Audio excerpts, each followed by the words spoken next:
మీరు ఇచ్చిన గొప్ప ధన్యతను బట్టి నీకు స్తోత్రాలు. తల్లిటి సమయంలో ప్రభు ఎంత మాత్రం అశ్రద్ధగా తండ్రి నీ మాటలు వినక తండ్రి శ్రద్ధ కలిగి నీ మాటలు విని కృపను మాకు దయచేయండి ప్రభు.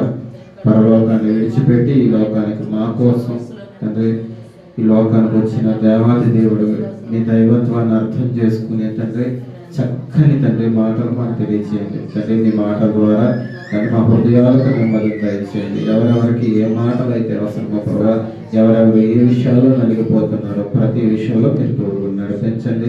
వారి జీవితాలకు వారి హృదయాలకు అవసరమయ్యే నెమ్మది కలిగించే మాటలు వారికి దయచేయమని తండ్రి వాక్యం తండ్రి చెప్పడానికి అనుకూల పరిస్థితులు తండ్రి మీరు దయచేయమని వేడుకుంటూ చిన్న ప్రార్థన మా ప్రభువు రక్షకుడైన యేసయ్య వేడుకుంటున్నాం పరమ తండ్రి.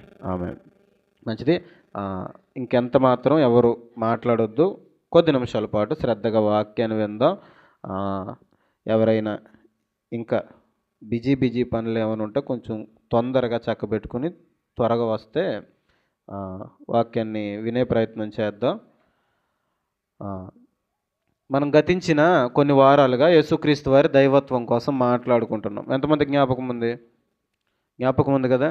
యేసుక్రీస్తు వారు ఆయన దైవత్వం కోసం మనం మాట్లాడుకుంటున్నాం. పాత నిబంధన కాలంలో ఆయన ఎలా ప్రత్యక్షమయ్యారు, ఎలా తన్ను తాను కనపరుచుకున్నాడు, ఈ ప్రపంచాన్ని అంతటినీ నడిపిస్తున్న దేవుడు ఆయనే అని తెలుసుకున్నాం.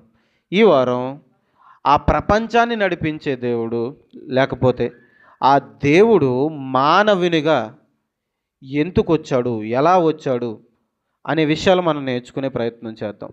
దేవుడు దైవత్వం కలిగిన ఆయన మానవునిగా ఈ లోకానికి దిగొచ్చారు.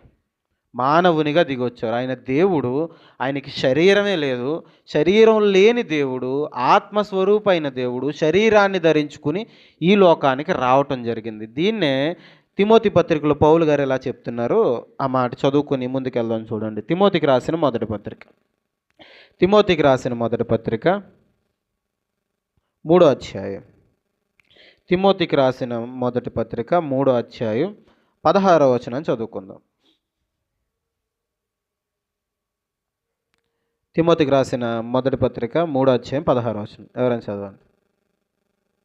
నిరాక్షేపముగా దైవభక్తిని గూర్చిన మర్మము గొప్పదై ఉన్నది. అందరూ అక్కడే చూస్తూ వినండి. నిరాక్షేపముగా దైవభక్తి గూర్చిన మర్మము గొప్పదై ఉన్నది. ఆయన సశరీరుడుగా ప్రత్యక్షమాయను. కనిపించింది ఈ మాట? ఎంతమందికి కనిపించింది? ఒకసారి చేయెత్తుతారా? ఆయన సశరీరుడుగా ప్రత్యక్షమాయను. ఆయన అంటే యేసుక్రీస్తు వారు సశరీరుడుగా ప్రత్యక్షమయ్యారట. ఎలా ప్రత్యక్షమయ్యారు? సశరీరుడుగా ప్రత్యక్షం అవటం అంటే ఆయనకు ఒకప్పుడు శరీరం లేదు. సశరీరుడు అంటే ఏంటో చెప్తున్నాను, జాగ్రత్తగా వినండి. ఆయనకు ఒకప్పుడు శరీరం లేదు. శరీరం లేని ఆయన శరీరాన్ని ధరించుకుని రావటమే సశరీరుడు అంటే. ఆయన ఎలా ప్రత్యక్షమయ్యారు?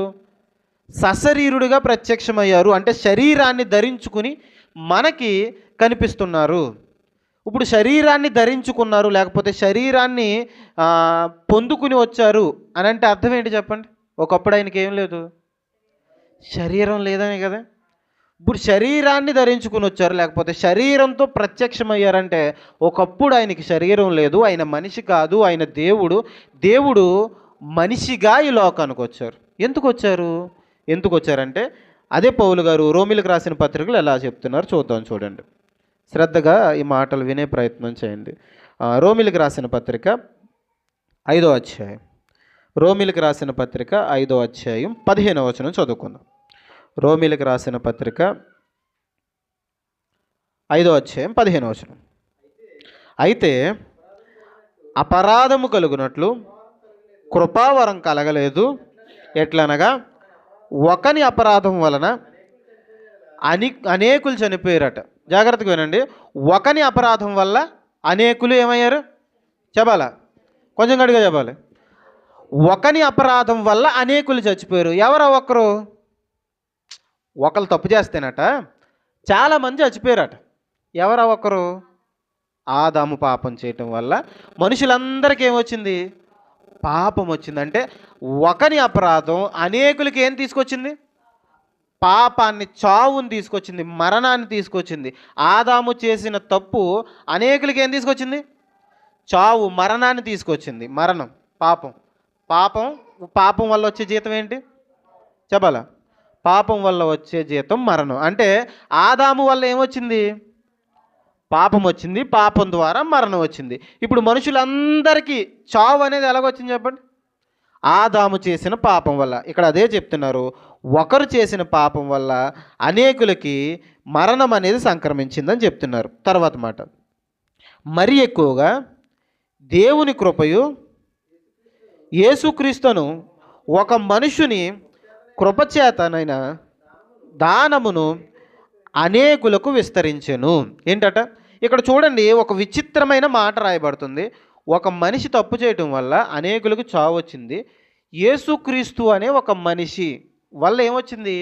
కృప దానంగా ఇవ్వబడిందట. అర్థమవుతుందా? ఇప్పుడు యేసుక్రీస్తు వారి మనిషి, ఇక్కడ చూడండి అక్కడ రాయబడిన మాట, యేసుక్రీస్తు అనే మనిషి ద్వారా, యేసుక్రీస్తు అనే మనిషి ద్వారా ఏమి ఇవ్వబడింది? కృప ఇవ్వబడిందట. ఏమి ఇవ్వబడింది? ఆయన మనిషిగా ఎందుకు వచ్చాడంటే, ఆయన దేవుడు, ఆయన దైవత్వం కలిగిన ఆయన సశరీరుడుగా ఎందుకు ప్రత్యక్షమయ్యారు, లేకపోతే శరీరాన్ని ఎందుకు ధరించుకున్నారు అని అంటే మనకి కృపనివ్వటానికట. ఒకని అవిధేయత వల్ల అనేకులు పాపులుగా మారి మరణానికి చేరిపోతున్నారు, లేకపోతే నరకానికి వెళ్ళిపోతున్నారు. నరకానికి వెళ్ళిపోతున్న మనుషులకి కృపనివ్వటానికి వచ్చాడట ఆయన. ఏమి ఇవ్వటానికి? కృప అంటే మనుషులందరికీ యేసుక్రీస్తు వారు కృపనివ్వటానికి వచ్చారు. మోషే ద్వారా ధర్మశాస్త్రం ఇవ్వబడింది, యేసుక్రీస్తు వారి ద్వారా కృప సమాధానం ఇవ్వబడిందని యోహాను పత్రికలో రాయబడి ఉంటుంది.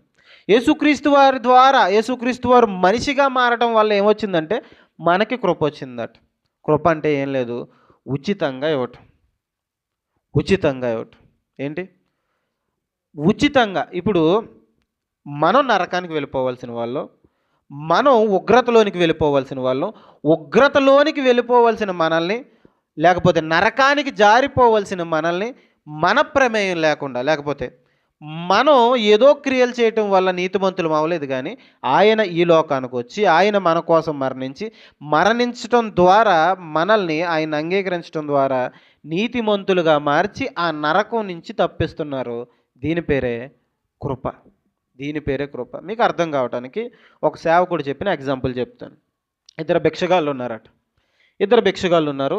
ఆ ఇద్దరు భిక్షగాళ్ళు భిక్షం ఎత్తుతున్నారు, అడుగుతుంటే ఒకటి ప్లేట్లో ఆహారం ఎక్కువ పడ్డది, ఒక ప్లేట్లో కొంచెం తక్కువ పడ్డది. ఆడంటున్నాడట, నాకు ఎందుకు ఎక్కువ వేశారో తెలుసా? ఎక్కువేసినాడు. నాకు ఎందుకు ఎక్కువ వేశారో తెలుసా? నా ప్లేటు బాగుంది, నాది మంచి ప్లేట్ కాబట్టి ఎక్కువ వేశారు, నీ ప్లేటు బాగాలేదు. ప్లేట్ చూసేశారు వాళ్ళు. అవునా? ప్లేట్ మంచిదైతే వేస్తారా? వీడు ఏమంటున్నాడంటే, నా ప్లేట్ మంచిది కాబట్టి మంచి ఆహారం వేశారు, నీ ప్లేట్ బాగోలేదు కాబట్టి నీకు ఆహారం వేయలేదు. వాళ్ళు ఎందుకు వేశారంటే, వాళ్ళకి ఎక్కువ వేసినా వీళ్ళకి తక్కువ వేసినా ఎందుకు వేశారంటే దాన్నే కృప అంటారు. నీ మీద జాలిపడి, నీ స్థితిని బట్టి ఇచ్చింది కాదు. నీ స్థితిని బట్టి నువ్వేదో మంచోడు అని నీ ప్లేట్ మంచి క్లీన్గా ఉందని ఇచ్చింది కాదు. నీ మీద జాలిపడి నీకు ఫ్రీగా ఉచితంగా ఇచ్చిన దాన్నే కృప అంటారు. దానం చేశాడు ఆయన. ఇప్పుడు యేసుక్రీస్తు వారి ద్వారా కృప ఇవ్వబడింది మనకి. అంటే ఆదాము ద్వారా పాపం వచ్చింది, ఒక మనుషుని ద్వారా పాపం వచ్చింది. యేసుక్రీస్తు వారు ఏమిచ్చారంటే, ఆ పాపం నువ్వు తీసుకోలేవు, ఆ పాపం నుంచి నువ్వు బయటికి రాలేవు. ఆయన ఉచితంగా నీకు కృపనిచ్చాడంటే ఆ పాపం నుంచి ఎలా విడుదల పొందాలో నీకు చూపించాడు. నీ పాపాలన్నీ ఆయన భుజాల మీద వేసుకుని చచ్చిపోవటానికి ఆయన ఈ లోకానికి వచ్చారట. ఇక్కడ రాయబడిన ఈ మాటను మాత్రం గమనించండి. యేసుక్రీస్తు అనే మనిషి అని చెప్తున్నారు ఇక్కడ. ఈ మాటను మనసును పెట్టండి. ఒక మనుషుని ద్వారా, అంటే ఆదాము ద్వారా ఏమొచ్చింది చెప్పాలి, పాపం వచ్చింది. యేసుక్రీస్తు అనే మనిషి ద్వారా ఏమొచ్చింది? ఇప్పుడు యేసుక్రీస్తు వారు మనిషికి ఎందుకు వచ్చారు చెప్పండి? ఒక మనిషి తప్పు చేశాడు. ఇప్పుడు యేసుక్రీస్తు వారు శరీరాన్ని ధరించుకుని మనిషిగా ఎందుకు వచ్చారంటే, మనిషి చేసిన తప్పుని మనిషిగా వచ్చే పరిష్కారం ఇస్తున్నాడు. అర్థమవుతుందా? ఒక మనిషి ఓడిపోయాడు, ఒక మనిషి తప్పు చేశాడు, ఒక మనిషి అపరాధంలో పడిపోయాడు. దేవాతి దేవుడే సశరీరుడిగా శరీరాన్ని ధరించుకుని వచ్చి ఆ మనిషి చేసిన తప్పుకి పరిష్కారాన్ని ఇస్తున్నాడు. శరీరంతో చేసిన తప్పుకి ఆ శరీరానికే శిక్ష వేసుకుని, మనుషుల పాపాల భుజాల మీద వేసుకుని ఆయన చచ్చిపోవటానికి వచ్చాడు. ఆయన యేసుక్రీస్తు అనే మనిషి అన్న మాట మనసును పెట్టండి. మీకు ఇంకో మాట చూపిస్తాను చూడండి. తిమోతికి రాసిన మొదటి పత్రిక, తిమోతికి రాసిన మొదటి పత్రిక, తిమోతికి రాసిన మొదటి పత్రిక 2వ అధ్యాయం, తిమోతికి రాసిన మొదటి పత్రిక 2వ అధ్యాయం 5వ వచనం చదువుకుందాం. తిమోతికి రాసిన మొదటి పత్రిక 2వ అధ్యాయం 5వ వచనం. దేవుడు ఒక్కడే, దేవునికిని నరులకును మధ్యవర్తి ఒక్కడే, ఆయన క్రీస్తు యేసను నరుడు. జాగ్రత్తగా వినండి. ఇక్కడ చెప్పబడిన మాటలు మీకు రోమిలకు రాసిన పత్రికలో చూపించాను, 5వ అధ్యాయం 15వ వచనంలో. అక్కడ ఏమని రాస్తుంది? యేసుక్రీస్తు అనే మనిషి. జాగ్రత్త వినాలి. యేసుక్రీస్తు అనే మనిషి. ఆ యేసుక్రీస్తు మనిషిగా ఎందుకు వచ్చాడు?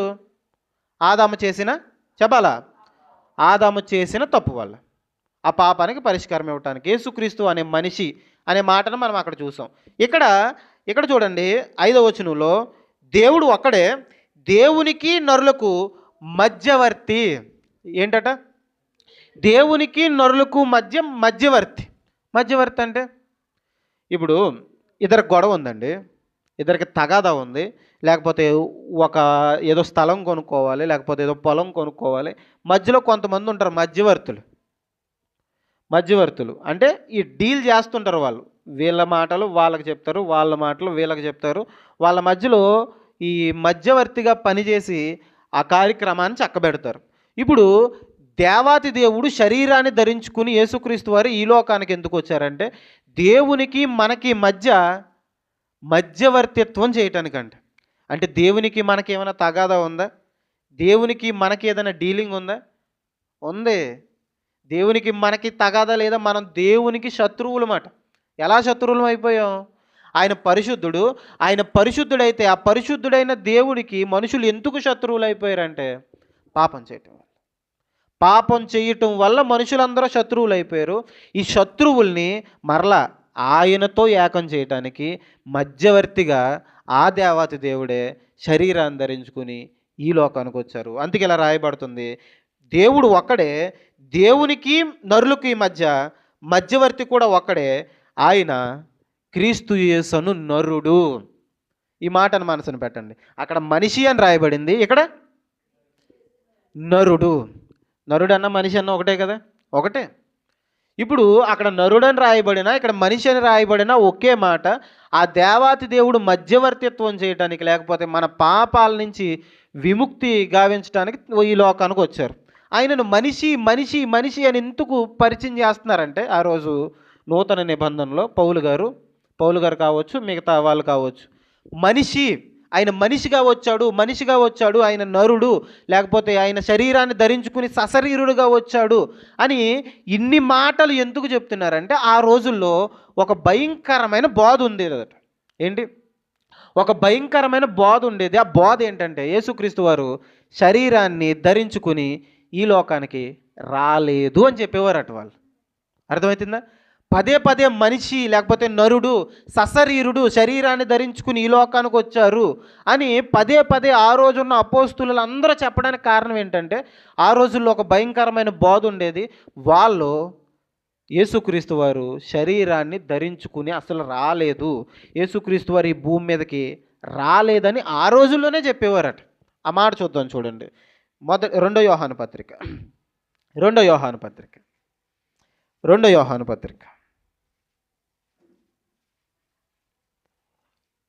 యోహాను రాసిన 2వ పత్రిక 1వ అధ్యాయం ఉంటుంది, అందులో 7వ వచనం చదువుకుందాం.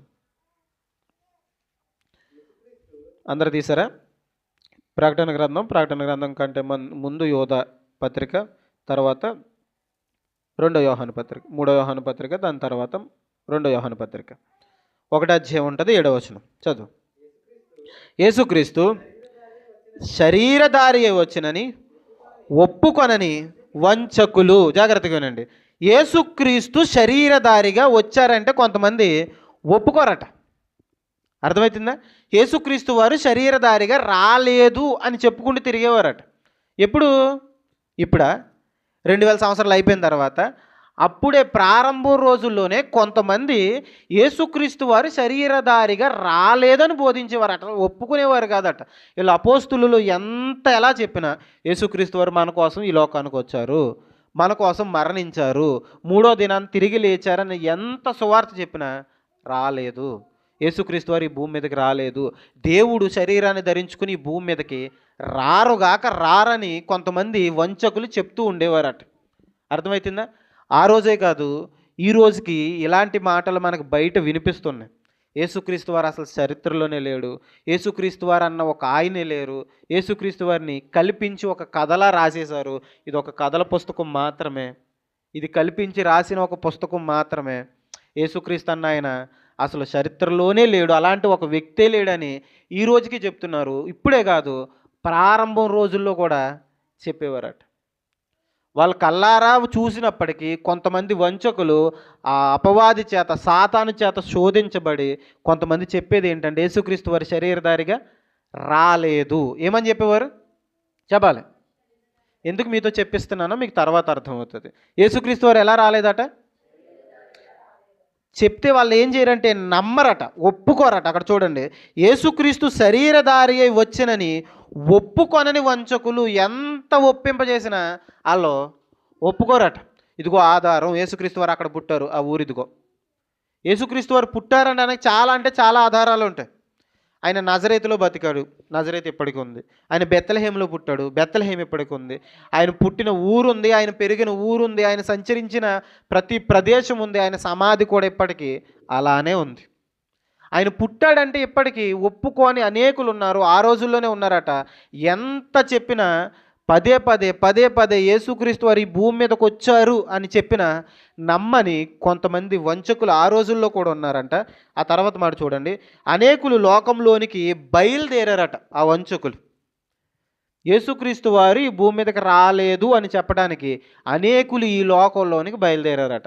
ఈ ప్రపంచానికి చెప్తున్నారట, యేసుక్రీస్తు అన్న ఆయనే లేడు, యేసుక్రీస్తు అన్న ఆయన ఈ భూమి మీదకి రాలేదు, ఆయన ఈ భూమి మీద పుట్టలేదు, ఆయన మన కోసం చచ్చిపోలేదు. ఆయన ఈ భూమి మీదకి రాకపోతే ఏం జరగదు చెప్పండి? ఇందాక మనం రోమిలకు రాసిన పత్రికలో చదువుకున్నాం, యేసుక్రీస్తు వారు ఈ భూమి మీదకి ఎందుకు వచ్చారు? కృపనివ్వటానికి. ఆ కృప ఇవ్వకపోతే మనం పాపంలోనే ఉంటాం, మన నరకానికి జారిపోతాం, మనకి పరలోకం లేదు. చాలామంది ఆ రోజు బయలుదేరారట, లోకంలోనికి బయలుదేరారట. చూడండి, యేసుక్రీస్తు శరీరధారిగా వచ్చునని ఒప్పుకొనని వంచకులు అనేకులు లోకంలోనికి బయలుదేరారట. లోకంలోనికి ఎందుకు బయలుదేరుతున్నారు వీళ్ళు చెప్పాలా?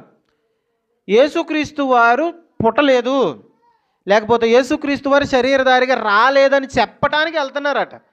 ఆయన పుట్టాడని చెప్పడానికి ఎంతమంది వెళ్తున్నాం చెప్పండి? ఆయన కోసం ప్రకటించడానికి ఎంతమంది వెళ్తున్నాం చెప్పండి? మన నోరు తెరుస్తాం ఎప్పుడైనా? వీళ్ళు పని కట్టుకుని లోకంలోనికి బయలుదేరుతున్నారట. ఏం చెప్పడానికి?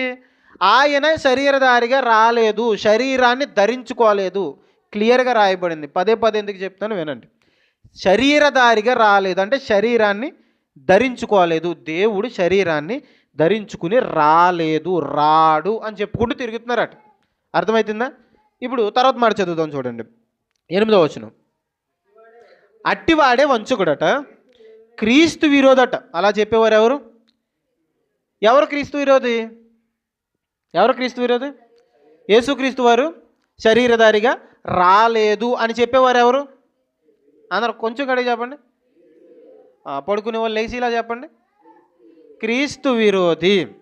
అర్థమవుతుందా? ఎవరు క్రీస్తు విరోధి అంటే శరీరాన్ని ధరించుకుని ఆయన ఈ లోకానికి రాలేదు అని చెప్పేవాళ్ళు క్రీస్తు విరోధి. ఇప్పుడు మిమ్మల్ని అడుగుతున్నాను, యేసుక్రీస్తు వారు శరీరధారిగా వచ్చారని మీరు నమ్ముతున్నారా? ఇప్పుడు యేసుక్రీస్తు వారు శరీరాన్ని ధరించుకుని వచ్చారు అంటే అర్థం ఏంటి? జాగ్రత్తగా ఆలోచిస్తూ వినాలి. యేసుక్రీస్తు వారు శరీరాన్ని, లేకపోతే ఆయన శరీరధారిగా వచ్చారు అంటే అర్థం ఏంటి? అంటే అర్థం ఏంటో చెప్పిన, యేసుక్రీస్తు వారు శరీరధారిగా వచ్చారు అంటే అర్థం ఏంటంటే ముందు ఆయనకి శరీరం లేదు. యేసుక్రీస్తు వారు శరీరధారిగా వచ్చారు అని నమ్మటం అంటే ఏంటో తెలుసా? యేసుక్రీస్తు వారు శరీరధారిగా వచ్చారు అని నమ్మటం అంటే ఏంటంటే శరీరాన్ని ధరించుకోకముందు ఆయన ఎలా ఉన్నాడు అది నమ్మాలి. అర్థమవుతుందా? నా మాట అర్థమైందా? యేసుక్రీస్తు వారు శరీరాన్ని ధరించుకుని వచ్చారు అని నమ్మాలంటే యేసుక్రీస్తు వారు శరీరాన్ని ధరించుకోకముందు ఎలా ఉన్నారు ఇది నమ్మాలి. ఇది నమ్మటమే ఆయన శరీరధారిగా వచ్చాడు అని నమ్మటం, అంతే కదా. ఇప్పుడు నేను ఇక్కడికి వచ్చానండి, నేను ఇక్కడికి వచ్చాను అని నమ్మాలంటే నేను డైరెక్ట్ ఇప్పటికిప్పుడు ఇక్కడ పుట్టేశానా? ఇప్పటికిప్పుడే ఆకాశం నుంచి అలా ఇక్కడ ఊడొచ్చేసానా? లేదు కదా. నేను మా ఇంటి దగ్గర ఉంటాను, లేకపోతే తర్వాత తల్లి గర్భంలో ఉండేవాడిని. అప్పుడు ముందులో మా తల్లికి నేను పుట్టి, మా అమ్మగారికి నేను పుట్టి, తర్వాత పెరిగి పెరిగి పెరిగి పెరిగి పెద్ద అయ్యాను. ఇప్పుడు నేను ఇక్కడ నిలబడ్డానని మీరు నమ్మాలంటే, లేకపోతే నేను అనేవాడిని ఉన్నాను అని మీరు నమ్మాలంటే మొట్టమొదట నా కోసం మీకు తెలియాలి కదా, నేనేంటో మీకు తెలియాలి కదా. నేను మా అమ్మగారికి మా నాన్నగారికి పుట్టాను, పెరిగాను, ఇవన్నీ తెలిస్తే నా కోసం మీకు క్లియర్గా అర్థమవుతుంది. ఇప్పుడు ఆయన శరీరధారిగా వేరే ఊరు నుంచి ఇక్కడికి వచ్చారు, లేకపోతే వేరే లోకం నుంచి ఇక్కడికి వచ్చారు అని అంటే రాకముందు ఆయన ఏమని ఉన్నాడు, రాకముందు ఆయన ఏమై ఉన్నాడు, ఎలా ఉన్నాడు, ఏంటి అనేది నమ్మితే ఆయన శరీరధారిగా వచ్చాడు అని నమ్మటం. ఇప్పుడు ఆయన రాకముందు ఏమై ఉన్నాడు? ఆయనకి శరీరం లేదు. శరీరం లేకముందు ఆయన ఏమై ఉన్నాడు? ఆత్మస్వరూపే ఉన్నాడు. ఆత్మస్వరూపే దేవుడు. అర్థమవుతుందా? దేవుడు శరీరాన్ని ధరించుకుని వచ్చాడని నమ్మాలి, అప్పుడు శరీరధారిగా ఆయన వచ్చాడని నమ్మటం. అర్థమవుతుందా? ఇప్పుడు దేవాతి దేవుడు శరీరాన్ని ధరించుకుని వచ్చాడని మనందరం నమ్ముతున్నామా? కొంతమంది నమ్మరట. ఆయన శరీరాన్ని ధరించుకుని ఈ లోకానికి రాలేదు. ఆయన శరీరాన్ని ధరించుకుని రాకముందు ఆయన దేవుడు కాదు. ఆయన పరలోకంలో సింహాసనం మీద కూర్చుని ఏమీ లేడు. ఆయన అంత గొప్పవాడు ఏమీ కాదు. ఆయన తండ్రి అయిన దేవునికి ఈ లోకంలోనే పుట్టాడు, ఆయన పుట్టినవాడు అని చెప్పే కొంతమంది వంచకులు ఉన్నారట. వాళ్ళని బైబిల్ ఏమంటుందంటే క్రీస్తు విరోధులు అంటుంది.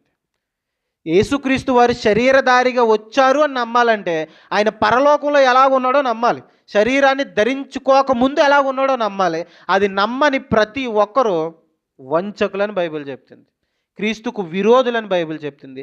ఇలా వంచకులకి క్రీస్తు విరోధులకి ఏం చేయమంటుందంటే 10వ వచనం ఒకసారి చదువుతాం చూడండి. 10వ వచనం, ఎవడైనను ఈ బోధన తేకుండా మీ వద్దకు వస్తే వానిని మీ ఇంట చేర్చుకోకండి.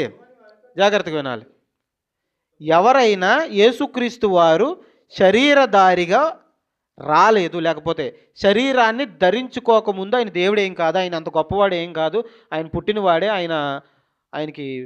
ఆయనకు గొప్ప దేవుడు, ఈయన చిన్నవాడు, ఆయనకు అంత సీన్ ఏం లేదు అని చెప్పేవారు ఎవరైనా, యేసుక్రీస్తు వారు దేవుడు అని చెప్పని ఎవరైనా, లేకపోతే యేసుక్రీస్తు వారు పుట్టారు, లేకపోతే యేసుక్రీస్తు వారు తక్కువ వారు అని చెప్పే ఈ బోధకులు ఎవరున్నారో అలాంటి వారు మీ ఇంటికి వస్తే మీ ఇంట్లో చేర్చుకోవద్దని చెప్తున్నాడు ఆయన.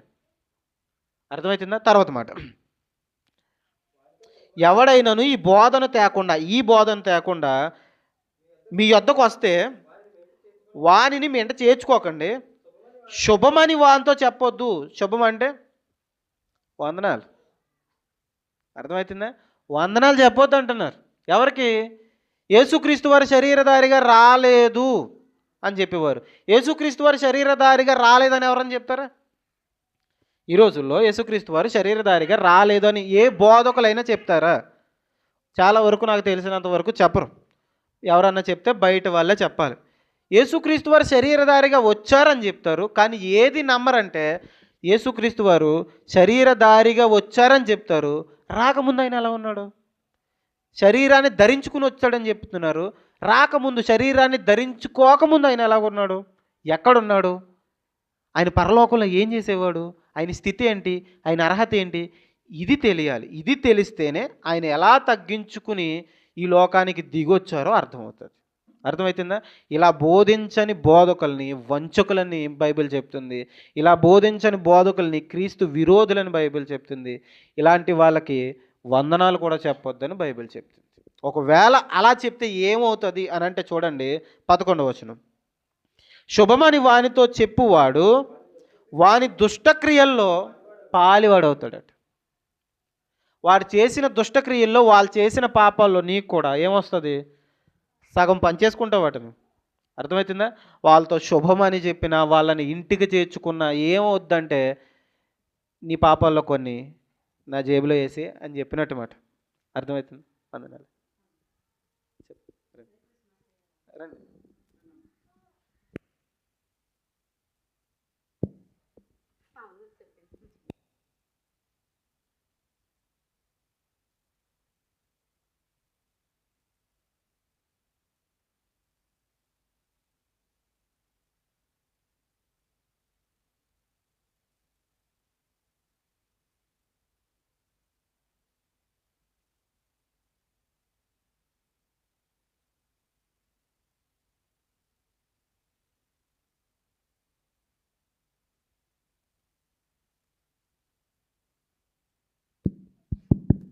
మంచిది. ఆ వచనం మరలా చదువుదాం చూడండి ఒకసారి. 11వ వచనం నుంచి ఒకసారి చదువుకుందాం. 10వ వచనం నుంచి 10వ వచనం చదువుదాం. ఎవడైనను ఈ బోధన తేక మీ యొద్దకు వచ్చిన ఎడల వానిని మింట చేర్చుకోవద్దు, శుభమని వానితో చెప్పవద్దు. శుభమని వానితో చెప్పువాడు వాని దుష్టక్రియలలో పాలివాడవుతాడు. వారి దుష్టక్రియల్లో ఏమవుతామట? పాలివారం అవుతాము. ఏమని చెప్పను వాళ్ళకి? ఆయన శరీరధారిగా రాలేదు అని చెప్పేవారికి శుభమని చెప్తే వారి దుష్టక్రియల్లో మనం కూడా పాలివారం అవుతామట. అర్థమవుతుందా? ఆయన దైవత్వాన్ని తగ్గించే వారికి, యేసుక్రీస్తు వారి దైవత్వాన్ని తగ్గించి మాట్లాడే వారికి శుభమని చెప్తే మనం వారి పాపాల్లో పాలివారం అవుతాము. అదేంటండి, సహోదరులను ప్రేమించాలి కదండి, సహోదరులకు వందనాలు చెప్పాలి కదండి అని అనొచ్చు. ఇక్కడ చెప్తుంది నేను కాదు. ఎవరు చెప్తున్నారు? దేవుడే చెప్తున్నాడు. ఆయన చెప్పిన మాటలు జస్ట్ మీకు చెప్తున్నాను అంతే నేను. అర్థమవుతుందా? అలాంటి వారికి కొంచెం దూరంగా ఉండండి, అలాంటి వారిని కొంచెం దూరం పెట్టండి అని దేవుడు చెప్తున్నాడు. ఇప్పుడు ఈ విషయాలన్నీ ఆ రోజు పౌలు గారు పదే పదే ఆయన మనిషిగా వచ్చాడు, ఆయన నరుడు అని ఎందుకు జ్ఞాపకం చేస్తున్నారు చెప్పండి సార్? ఆ రోజుల్లో ఒక దుర్బోధ ఉండేది. ఆ దుర్బోధకులు ఏం చెప్పేవారు చెప్పాలి? దేవుడు మనిషిగా రాలేదు అని చెప్పేవారు. అలాంటి వారికి ఏం చేయొద్దని చెప్తున్నారు? అలాంటి వారి విషయంలో 9వ వచనంలో చూస్తే జాగ్రత్తగా ఉండండి అని చెప్తారు. ఒకసారి ఆ మాట కూడా చదువుకుందాం చూడండి. 9వ వచనం. క్రీస్తు బోధయందు నిలిచి ఉండక దానిని విడిచి ముందుకు సాగు ప్రతివాడును దేవుణ్ణి అంగీకరించిన వాడు. క్రీస్తు బోధ కాకుండా దాని నుంచి ముందుకు వెళ్ళిపోయిన వారు, అంటే యేసుక్రీస్తు వారిని దేవునిగా దైవత్వం కలిగిన వ్యక్తిగా అంగీకరించకుండా దాన్ని దాటి వెళ్ళిపోయి ఏదో జ్ఞానం అనుకునే వాళ్ళు దేవునిని అంగీకరింపని వాళ్ళు. తర్వాత ఆ బోధ యందు నిలిచియుండు వాడు తండ్రిని కుమారుణ్ణి అంగీకరించేవాడు. ఏటట? జాగ్రత్తగా ఆలోచించండి. ఈ బోధను తేకుండా ఏదైనా బోధన తెస్తే వాళ్ళకి వందనాలు చెప్పొద్దు అంటున్నారు. క్రీస్తు వారి బోధలో నిలిచి ఉండమని చెప్తున్నారు. ఈ బోధన తేకపోతే వాళ్ళు దేవునిని అంగీకరించని వారు అని చెప్తున్నారు. అలాంటి వాళ్ళతో ఎలా ఉండమని చెప్తున్నారంటే 8వ వచనం చివరి మాటలో జాగ్రత్తగా ఉండండి. ఎలా ఉండండి? జాగ్రత్తగా ఉండండి. అలాంటి బోధకుల విషయంలో జాగ్రత్త. ఇప్పుడు ఈ మాటలన్నీ ఎందుకు చెప్తున్నానంటే, యేసుక్రీస్తు వారు ఈ లోకానికి ఎలా వచ్చారు? శరీరాన్ని ధరించుకుని వచ్చారు. రాకముందు ఆయన ఎవరు చెప్పాలా? రాకముందు ఆయన దేవుడు. ఆత్మ అన్న మాట కొంచెం పక్కన పెట్టాను. రాకముందు ఆయన ఎవరు? రాకముందు ఆయన దేవుడు. ఆ దేవుడు శరీరాన్ని ధరించుకుని మానవునిగా వచ్చాడు. రాకముందు ఆయన దైవత్వం కలిగిన వాడు. ఆ దైవత్వం కలిగిన ఆ దైవం శరీరాన్ని ధరించుకుని మానవత్వం కలిగి మనిషిగా ఈ లోకానికి వచ్చారు. అంటే ఇప్పుడు ఆయనలో దైవత్వం ఉంది, ఆయనలో మానవత్వం కూడా ఉంది. ఆయన ఈ భూమి మీద దైవ మానవుడి కింద ఉన్నాడు. దీనికోసమే మీకు చెప్తాను అన్నాను, హైపోస్టాటిక్ యూనియన్. ఈ భూమి మీద ఆయన దేవుడు, ఈ భూమి మీద ఆయన మనిషి. అందుకే పదే వాళ్ళు రాస్తున్నారు ఏమనంటే, ఆయన మనిషి, ఆయన నరుడు, ఆయన దైవత్వం కలిగిన వాడు. ఆయన దైవత్వం కలిగిన ఆయన శరీరాన్ని ధరించుకుని మానవునిగా కూడా ఈ లోకానికి వచ్చారు. ఇది ప్రపంచంలో ఒక గొప్ప అద్భుతం. మనకి ఎన్నో అద్భుతాలు చూస్తాం. మనం ఎన్నో అద్భుతాలు చూస్తాం, ఎన్నో ఆశ్చర్యాలు చూస్తాం. ఈ భూమి మీద ఎన్నో వింతలు ఉంటాయి. తాజ్మహల్ కావచ్చు, ఇంకా రకరకాల వింతలు ఉంటాయి. వాటి పేర్లు నాకు తెలియదు, కానీ 7 వింతలు ఉంటాయి. ఈ 7 వింతలు మనకు చూస్తాం, ఎన్నో అద్భుతాలు చూస్తాం, ఎన్నో వండర్స్ చూస్తాం. శాస్త్రవేత్తలు ఎన్నో కొత్త విషయాలు, ఎన్నో అద్భుతాలు కనిపెట్టారు. ఇప్పుడు ఈ ప్రపంచానికి ఒక గొప్ప గొప్ప అద్భుతం ఏంటో తెలుసా? గొప్ప వింత ఏంటో తెలుసా? దేవాతి దేవుడు శరీరాన్ని ధరించుకుని ఈ లోకానికి రావటం. ఈ లోకానికి తెలియని అద్భుతం అది. ఈ లోకం పసిగట్టని అద్భుతం. ఎందుకంటే దేవుడు మహాకాశాలు పట్టజాలని వాడు. సొలొమోనుతో ఆయన చెప్తాడు కదా, ఏమని? ఆకాశం నా సింహాసనం, భూమి నా పాదపీఠం. నువ్వు ఎలాంటి మందిరాన్ని కడతావు నా కోసం? అర్థమవుతుందా? నువ్వు ఎలాంటి మందిరాన్ని కడతావు నా కోసం? ఆకాశం నా సింహాసనం, భూమి నా పాదపీఠం. అది ఆయన కెపాసిటీ. ఇప్పుడు ఆకాశాన్ని సింహాసనంగా, భూమిని పాదపీఠంగా చేసుకున్న ఆయన భూమి మీదకి ఒక పసిపిల్లల్లా దిగి వచ్చేసాడట. ఇది అద్భుతమేనా?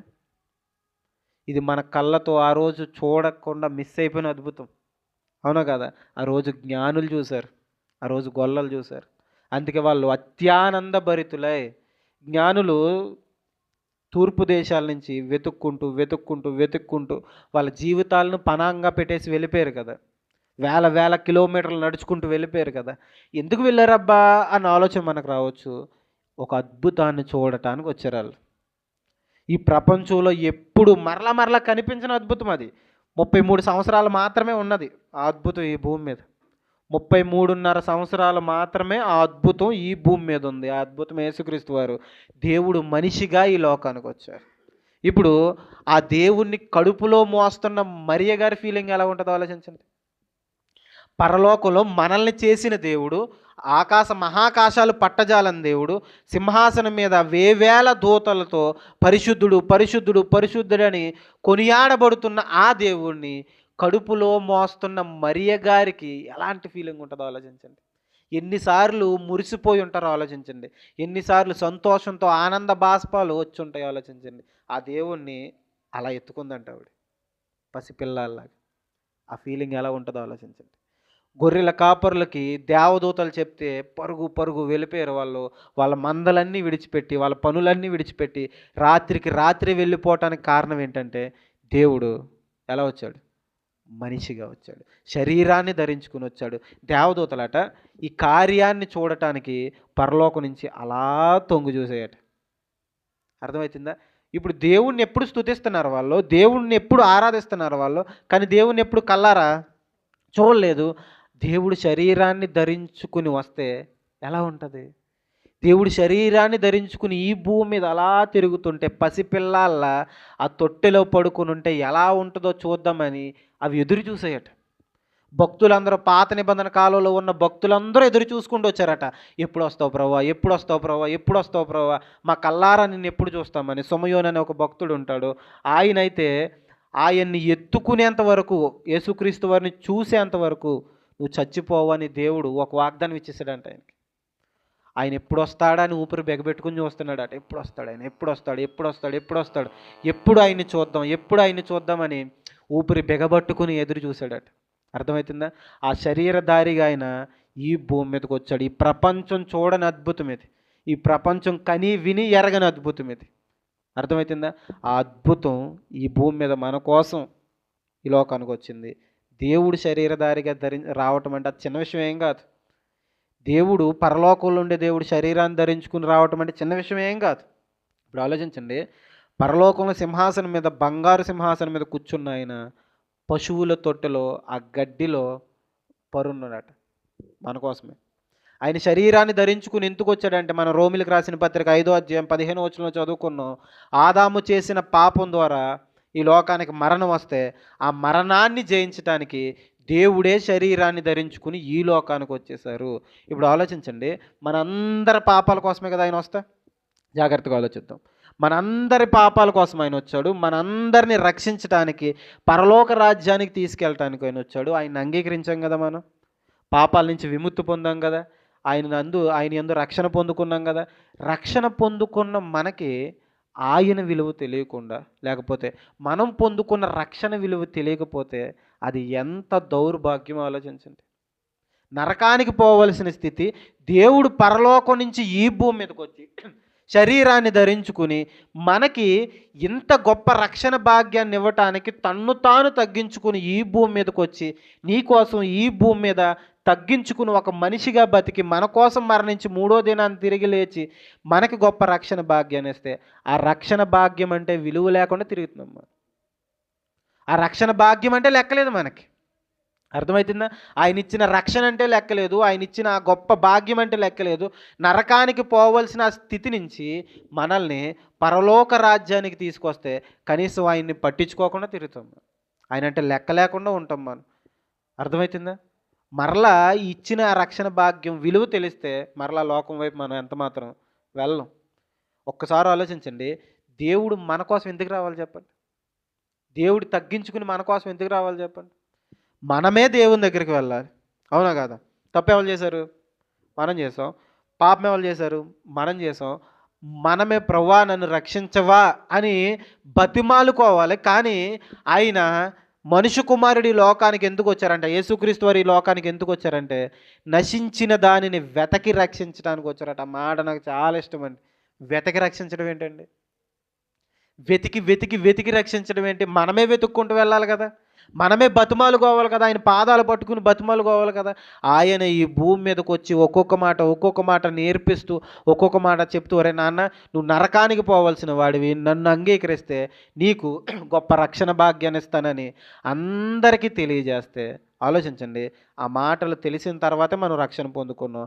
ఆ దేవాతి దేవుడు శరీరాన్ని ధరించుకుని ఈ లోకానికి వచ్చాడు కాబట్టి మనకు రక్షణ భాగ్యం వచ్చింది. ఒకవేళ నీకు వచ్చిన రక్షణ భాగ్యం నువ్వు నిర్లక్ష్యం చేస్తుంటే, మరలా నువ్వు ఆ పాపం వైపు వెళ్తుంటే అర్థం ఏంటో తెలుసా?